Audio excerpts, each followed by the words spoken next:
1 in 5 Americans lost their job in the past 3 years. Pretty frightening statistic. In a Problem Solvers investigation tonight, we're taking on an even greater significance with that fact, exposing new information about how American workers are being replaced by foreigners on special work visas. Stephen Cooper joins us with major developments in a story Local 6 first exposed to you 6 months ago. Stephen? Well, a lot has happened in the past few months. Bills have been filed on Capitol Hill.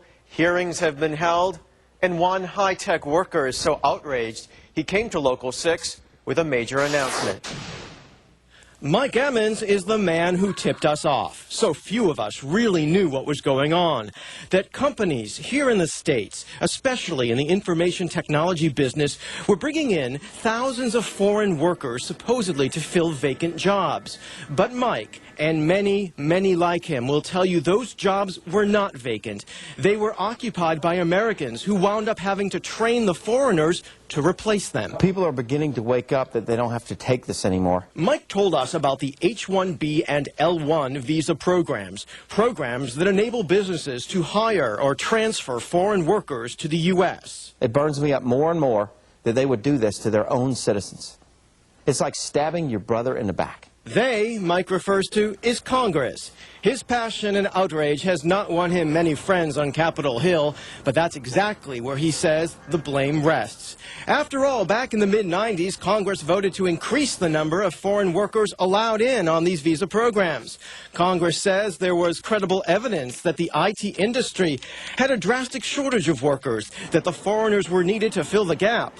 Mike says that so-called evidence came from the IT industry itself, which contributes heavily to congressional campaigns. These corporations are giving them thousands upon thousands of millions of dollars so they can get this labor, cut their cost, and CEO wages can go up and up and up. Also going up, the number of H-1Bs granted to foreigners. In the year 2000, Congress allowed the number of H-1Bs to more than double, even as some of the companies that were using the H-1B workers were laying off tens of thousands of Americans. Foreign workers brought in to replace local employees. Our series of stories on this issue ran in February. Mike was able to put the stories on his own personal server, and tens of thousands of people from all over the country were able to view them. I got 30,000 hits last week to my web server. Just used to be my pictures of my kids. And now it's my tool to tell America what Congress is doing to us. And now that he has spread the word, Mike's personal campaign becomes a political one. I got myself a party lined up, and I'm going to run for Congress District 7 in 2004. That's right. You're looking at Mike Emmons, the candidate, a major development in this story since we first met him in February. They tried to throw the wrong guy away. I fought back, and I let them know. In fact, one of Representative Micah's staff workers told me, what you've done is created quite a stir up here. Speaking of Representative John Mica, in the wake of our story, he introduced legislation to tighten loopholes in the visa program.